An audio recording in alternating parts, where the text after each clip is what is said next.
King Henry VIII's son, Edward, went from being seen as the future of a glorious England to suffering from an illness so severe that he turned into a literal lunatic. But how did all of this happen? And from what did he suffer? To answer that question, we have to start at the beginning. Born in 1537, Edward was raised in the shadow of religious reform. His education was steeped in Protestant theology, creating not only a devout scholar, but a rigid ideologue. Unlike his father, Henry VIII, who used religion as a political tool, Edward genuinely believed in a divinely mandated Protestant utopia. He viewed Catholicism as evil, compromise as sin, and mercy as weakness. Under Edward's rule, beginning at age 9, England underwent a dramatic transformation. Catholic practices were outlawed, altars were destroyed, and bishops who resisted were imprisoned. But Edward wanted more than reform. He wanted purification. Those close to him reported that by the time he reached his early teens, he no longer tolerated moderate Protestants,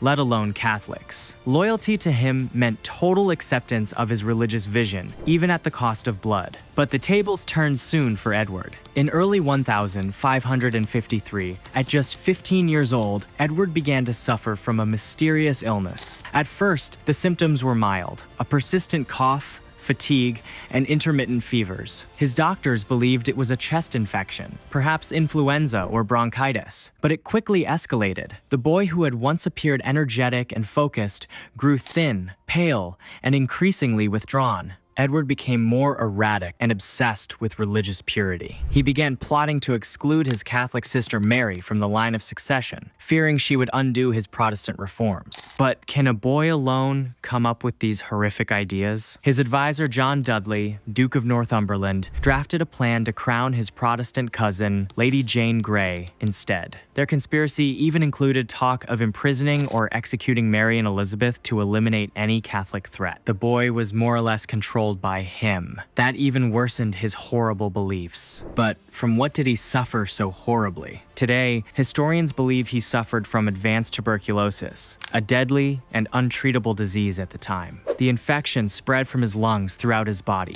causing him to cough blood, suffer night sweats, and endure constant, agonizing pain. But the symptoms went far beyond tuberculosis. Modern medical theories suggest that Edward was also being slowly poisoned, likely with arsenic B, his own doctors, in an attempt to force his body to purge infection. These treatments, based on alchemical remedies of the time, only made things worse. His physical suffering fed his religious obsession. In fits of fever, he delivered rambling sermons to anyone who would listen, calling for the execution of Catholics and the creation of a theocratic police state. These were initially dismissed as delusions, but Edward would repeat the same ideas in his lucid moments, revealing that his dreams of purging England were not illness-induced fantasies. They were genuine plans. But how did his closest allies see him during that horrible time? By May 1553, Edward was little more than skin and bone, barely able to speak. He was racked by violent coughing fits, and witnesses described him spitting up large amounts of blood and tissue. His voice grew hoarse, and at times he was too weak to stand or sit upright. Yet even then, he demanded updates on the succession plan and urged Northumberland to ensure Jane's coronation. Those close to him were horrified by the king's condition. Eyewitnesses described his room as filled with the stench of rot and death. His screams of pain could be heard down the corridors of the palace. His skin began to peel, his lips turned black, and his teeth loosened and fell out. He experienced hallucinations, visions of angels and devil sand, raved about being tested by God. These episodes terrified even his hardened courtiers. But as his end drew nearer, so began the real disaster to strike. In his final days, Edward grew increasingly paranoid. He feared betrayal by those closest to him and accused his physicians of working for Mary. Yet, tragically, they may have unknowingly hastened his death. Treatments at the time included bleeding, mercury, and arsenicol, of which may have worsened his tuberculosis and damaged his kidneys and liver. His death was not just slow, it was excruciating. On the 6th of July, 1553, Edward VI